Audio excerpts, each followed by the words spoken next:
Life is so unpredictable ना. We can trust animals but not humans. एका बाजूला इतकं खोटं, इतकी फसवणूक, स्वार्थासाठी इतक्या खालच्या थराला लोक उतरत आहेत, इतकं एनर्जी शिफ्टिंग होत आहे आणि इतका केऑस चाललाय. हे सगळं थांबवण्यासाठी किंवा याचा प्रभाव कमी करण्यासाठी एका बाजूला एक आध्यात्मिक वेव चालली आहे. क्रियायोगाच्या दीक्षा असतील ज्या खूप डिफिकल्ट होत्या आधीच्या काळात, सद्गुरूंच्या दीक्षा आहेत, भरपूर साऱ्या साधना आहेत. राजर्षी नंदी सर जी आपल्याकडून अष्टमीला साधना करून घेतात देशाच्या सेफ्टीसाठी, प्रगतीसाठी, या सगळ्याचा प्रभाव आपल्या देशावर कमी व्हावा यासाठी भरपूर सारे स्पिरिच्युअल लीडर्स भरपूर साऱ्या साधना करून घेत आहेत. श्रीविद्येची साधना इतक्या इझिली मिळते किंवा अजून बऱ्याचशा गोष्टी. एका बाजूला पूर्ण एक ग्रुप ऑफ पीपल आहे जे चांगल्या गोष्टीसाठी किंवा हा सगळा जो विनाश चाललाय तो थांबवण्यासाठी प्रयत्न करतायत, आणि एका बाजूला अशी लोक आहेत जे हा विनाश जितका जास्तीत जास्त आणि क्रूर होईल यासाठी जेवढे प्रयत्न करता येतील तेवढे सगळे प्रयत्न करतायत.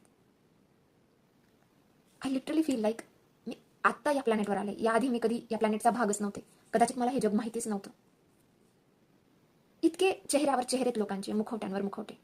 सत्य काय, व्हॉट इज द रियालिटी, काही कळत नाही. सिरियसली काळाची गरज आहे स्पिरिच्युअलिटी.